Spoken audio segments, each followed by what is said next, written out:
नमस्कार शिक्षक मित्रांनो.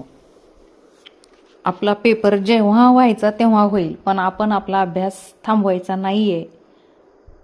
बऱ्यापैकी सगळ्याच शिक्षक बंधू भगिनींचा अभ्यास झालेला होता, पण TETचा पेपर फुटल्यामुळे परीक्षा रद्द झाली. पण ही परीक्षा ऑगस्ट किंवा सप्टेंबरमध्ये किंवा त्याच्या अलीकडेही केव्हाही घेतल्या जाऊ शकते. म्हणून आपण गाफील राहायचं नाही.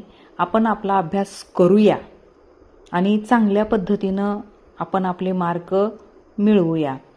चला तर बघा, आज आपण विज्ञानाचे कठीणातले कठीण असे प्रश्न आणि 100 प्रश्न फटाफट घेणार आहोत.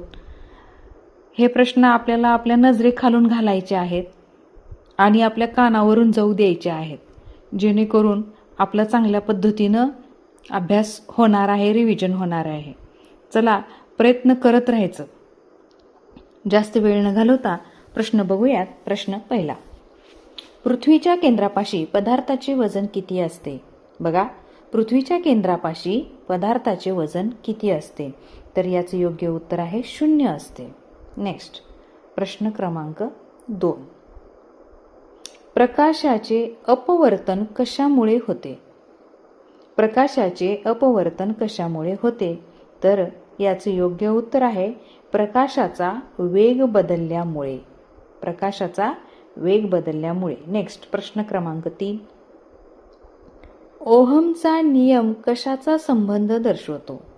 बघा, ओहमचा नियम कशाचा संबंध दर्शवतो? तर याचे योग्य उत्तर आहे विभवांतर आणि विद्युतधारा. नेक्स्ट, प्रश्न क्रमांक 4, मानवी डोळ्याच्या दृष्टिपटलावर तयार होणारी प्रतिमा कशी असते? बघा, मानवी डोळ्याच्या दृष्टिपटलावर तयार होणारी प्रतिमा ही कशी असते? तर ही वास्तव असते, पण कशी असते? उलटी असते. वास्तव आणि उलटी. आता इथे आहे बघा, पर्याय क्रमांक C, वास्तव आणि उलटी. नेक्स्ट, प्रश्न क्रमांक 5, सोनार तंत्रज्ञान कोणत्या लहरीवर आधारित आहे? सोनार हे जे तंत्रज्ञान आहे ते कोणत्या लहरीवर आधारित आहे? याचं योग्य उत्तर आहे अल्ट्रासोनिक लहरी. नेक्स्ट, प्रश्न क्रमांक 6 पाहिजे होता, 26 कुठून आला? बरं असो, आपण बघू नंतर. प्रश्न बघूयात. ॲक्वारिजिया तयार करण्यासाठी हायड्रोक्लोरिक आम्ल आणि नायट्रिक आम्ल यांचे प्रमाण काय असते? बघा, हा पेपर 2 साठी प्रश्न आहेत, सीटेट आणि आपल्या TET साठी. पण पेपर 2 साठी आहेत, म्हणजे पेपर 1 चा अभ्यासक्रम एवढा हार्ड नाही, पण पेपर 2 चे प्रश्न विज्ञानाचे हे चांगलेच बरेच हार्ड आहेत. बघा, ॲक्वारिजिया तयार करण्यासाठी हायड्रोक्लोरिक आम्ल आणि नायट्रिक आम्ल यांचे प्रमाण काय असते? तर यांचे प्रमाण असते 3:1. नेक्स्ट, प्रश्न क्रमांक पुढचा, आधुनिक आवर्त सारणीमध्ये मूलद्रव्यांची मांडणी कशाच्या आधारे केली जाते? तर याचे योग्य उत्तर आहे अणुअंकाच्या आधारे केली जाते. कशाच्या? अणुअंकाच्या. नेक्स्ट, पुढचा प्रश्न बघूया. व्हिनेगरमध्ये कोणते आम्ल असते?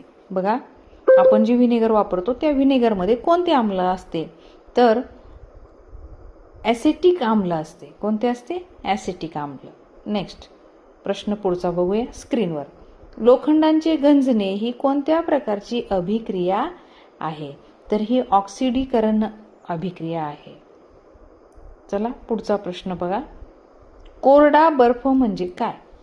कोरडा बर्फ म्हणजे काय? तर कोरडा बर्फ म्हणजे स्थायू रूपात कार्बन डायऑक्साईड.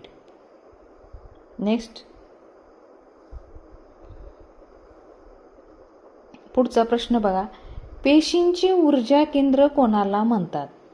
बघा, पेशींचे ऊर्जा केंद्र कोणाला म्हणतात? तर तंतुकणिकाला म्हणतात. नेक्स्ट, प्रश्न क्रमांक पुढचा, वनस्पतीमध्ये पाण्याचे वहन कोणत्या ऊतीमार्फत होते? वनस्पतीमध्ये पाण्याचे वहन कोणत्या ऊतीमार्फत होते? तर याचं योग्य उत्तर आहे जलवाहिनी. कोणता आहे? एक मिनिट. योग्य उत्तर आहे जलवाहिनी. नेक्स्ट, पुढचा प्रश्न बघा.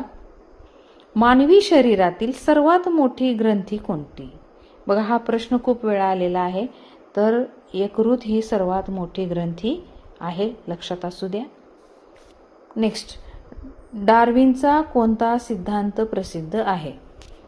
बघा, डार्विनचा कोणता सिद्धांत प्रसिद्ध आहे? तर याचं योग्य उत्तर आहे नैसर्गिक निवडीचा सिद्धांत. नैसर्गिक निवडीचा सिद्धांत. बघा, प्रश्न पुढचा. रक्ताचा तांबडा रंग कशामुळे असतो? म्हणजे रक्ताला जो तांबडा रंग आहे तो कशामुळे असतो? तो हिमोग्लोबिनमुळे आहे. नेक्स्ट बघा, पुढचा प्रश्न बघा. ओझोनचा थर कशापासून संरक्षण करतो? ओझोनचा थर आहे तो कशापासून संरक्षण करतो? तर याचं योग्य उत्तर आहे अतिनील किरण. नेक्स्ट, प्रश्न क्रमांक 77.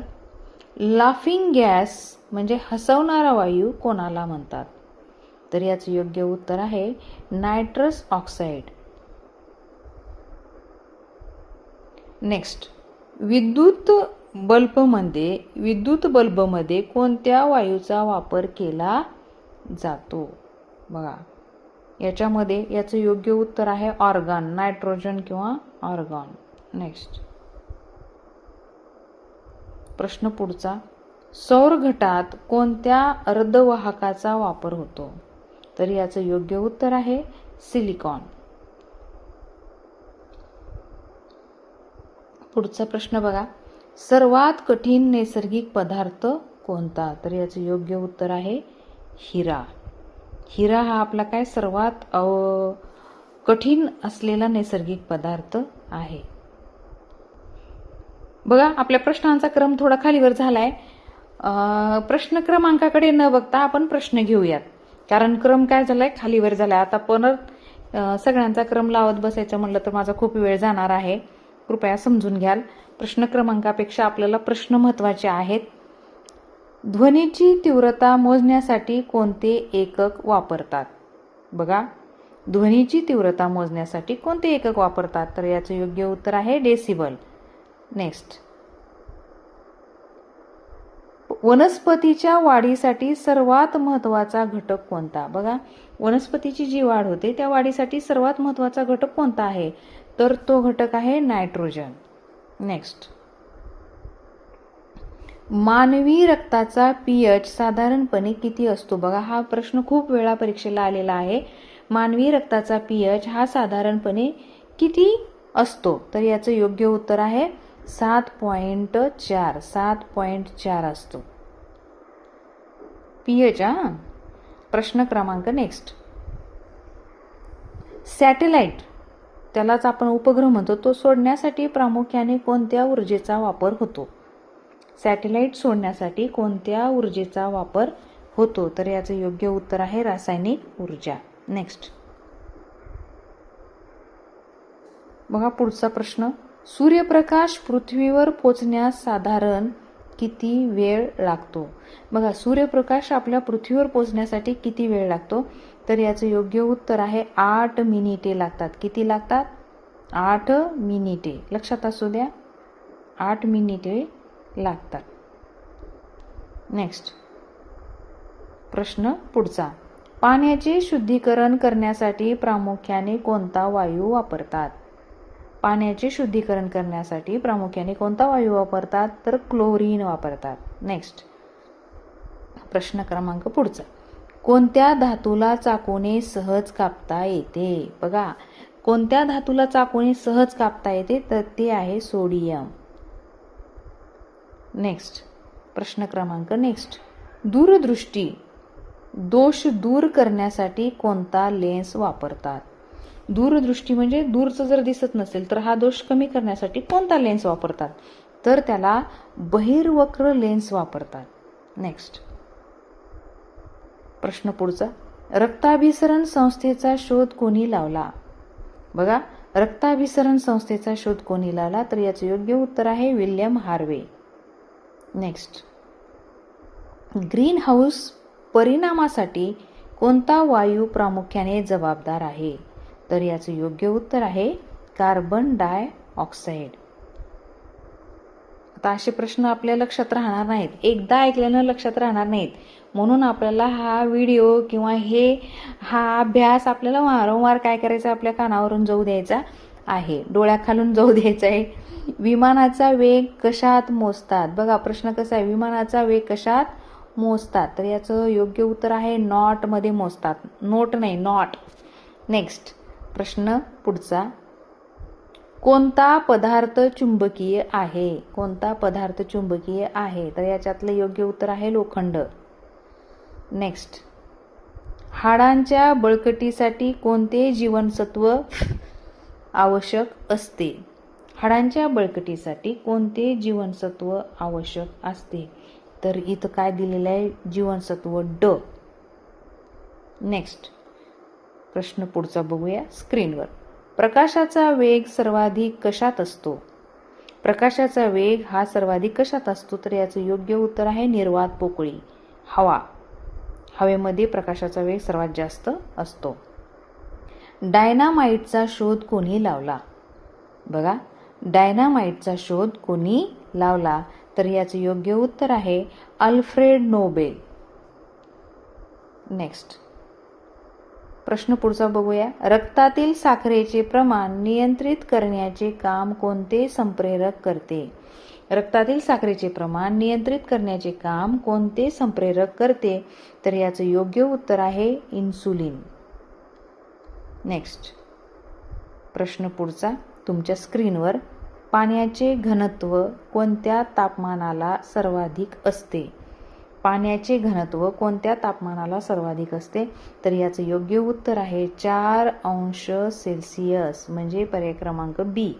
नेक्स्ट, स्टेनलेस स्टीलमध्ये कोणत्या धातूचे मिश्रण असते? बघा, तांब्याच्या वस्तूमध्ये कोणत्या धातूचे मिश्रण असते?